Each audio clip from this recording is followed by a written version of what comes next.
Welcome back, guys. Today we're at Showbooks HQ in London. I'm with Jazz Bogle, who's a strategic relationship manager within the organization. He's actually been here for numerous roles. Today we're going to be covering the 10 most common questions asked about mortgages.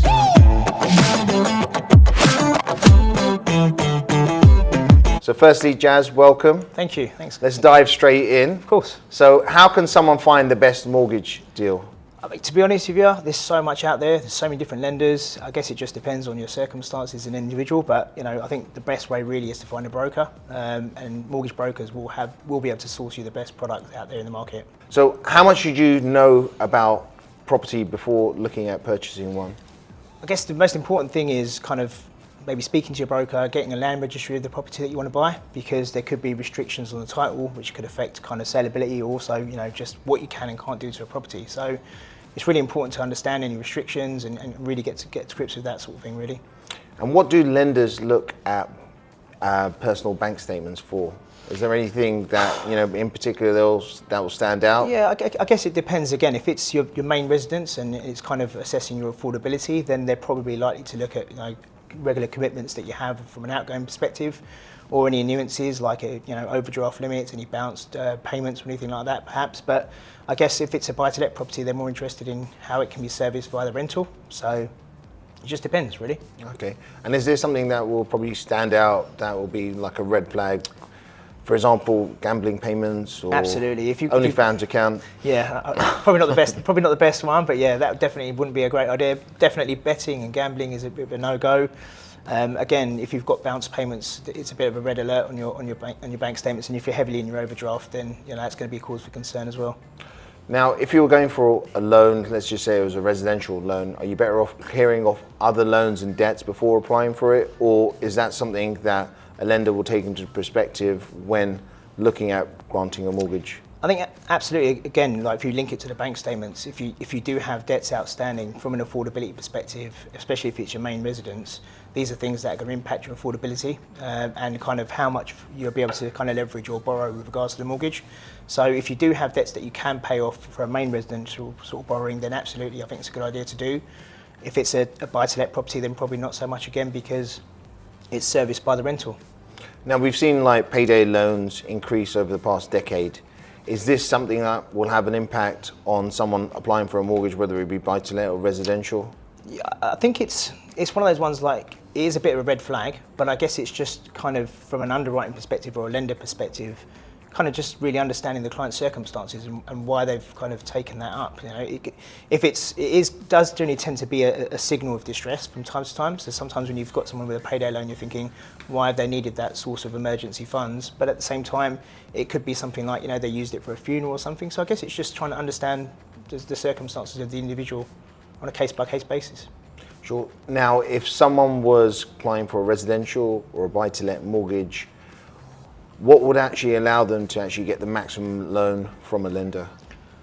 Again, it's such a difficult one because there's so many products out there and everyone's kind of affordability scenarios and assessments are different. So again, my recommendation would be speak to your broker if that's your prerogative. If you're looking to kind of leverage as much as you can or borrow as much as you can, that's where you've got to kind of deal with people who know the market and have access to the products that you need.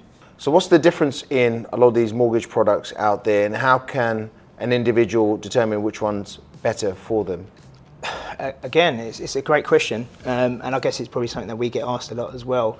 It's really just trying to understand from a borrower's perspective what their priority is and what they want to do. Some people, they want to keep the loan to value low because they've got larger deposits they can put down.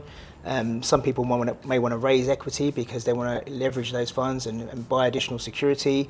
Or some people may just be buying a house. They may not have a very large deposit, but they're just trying to get onto the property ladder. So it kind of does lead down the same path of going down that mortgage broker route, but ultimately it kind of leads to the same thing. No, definitely a broker is key. Absolutely. Shout out to CBC Finance. Yeah, Carl's absolutely. probably watching, so I have to get that in there. Big shout out, Carl. Now, how can someone reduce the mortgage term they have?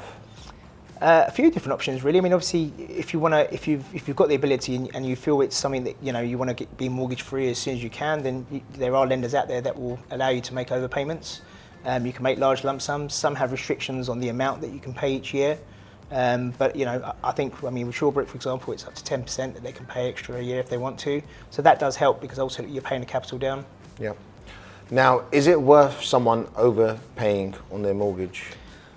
It's a tricky one. I guess it depends on their prerogative, really. I mean, for me, some people and investors generally don't like to overpay on mortgages because they'd rather use that to buy additional securities or use that capital to kind of invest in further additional property. But for some people, if they're happy with what they've got and they want to kind of get that mortgage paid down, then absolutely, yeah.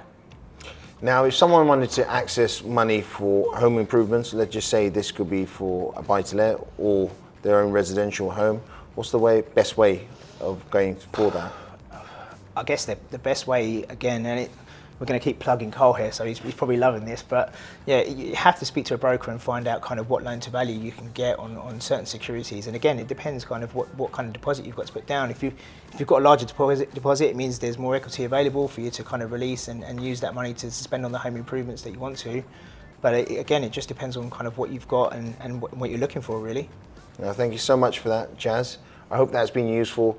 Now, we've actually created our own community on School. Check the link in the bio. It's basically a way of accessing loads of free resources by ourselves, and it's something not to be missed. Now, if you enjoyed this video, there's going to be many more like this coming out. Just hit that bell icon, leave a comment and subscribe, and we hope to see you in the next one.